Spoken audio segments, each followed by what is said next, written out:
تیری ذات سب سے عظیم ہے. یا رب تو عظیم ہے، تو کریم ہے، تیری ذات. والحمد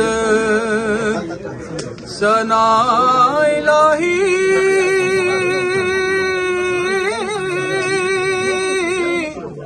جو مالک ہر دا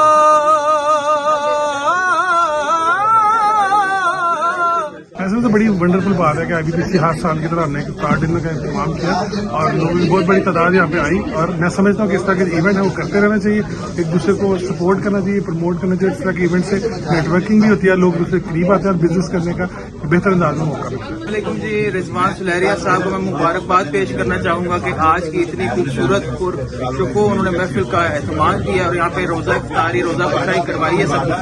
اور اسی حوالے سے بلکہ میں کچھ چند اشعار بھی پیش کرنا چاہوں گا عارفانہ صوفی کلام کے. میرا جو تعارف ہے وہ یہ ہے کہ میرا نام محمد فراز بٹ ہے اور میں انٹرنیشنل آرٹسٹ ہوں، صوفی سنگر ہوں اور دنیا کے بہت سے ملکوں میں میں نے پرفارم کیا ہے. اس بار میں UK ٹور پہ ہوں اور یہاں پہ اسی حوالے سے میری پرفارمنسز ہوتی رہتی ہیں.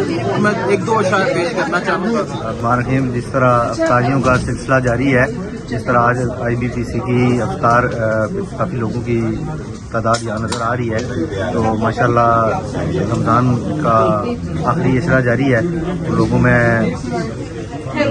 کافی عید کی اور خوشیاں نظر آ رہی ہیں. تو اللہ تعالیٰ یہ جو بھی اس نے کیا ہے ان کا قبول فرمائے. جی، آج بہت اچھا ایونٹ تھا. IBPC ہمیشہ رمضان میں افطاری کرواتی ہے اور بھی ہمارے بہت سارے جو کمیونٹی تہوار ہوتے ہیں ان میں یہ سیلیبریٹ کرتے ہیں. تو بہت اچھا کمیونٹی گیدرنگ تھی، ہر شعبے سے لوگ آئے ہوئے تھے، بزنس سے وکلاء تھے، کمیونٹی لیڈرز تھے، پولیٹیشین ہیں. تو اس طرح کے ایونٹ ہونے چاہیے، کمیونٹی کو مل بیٹھنے کا موقع ملتا ہے اور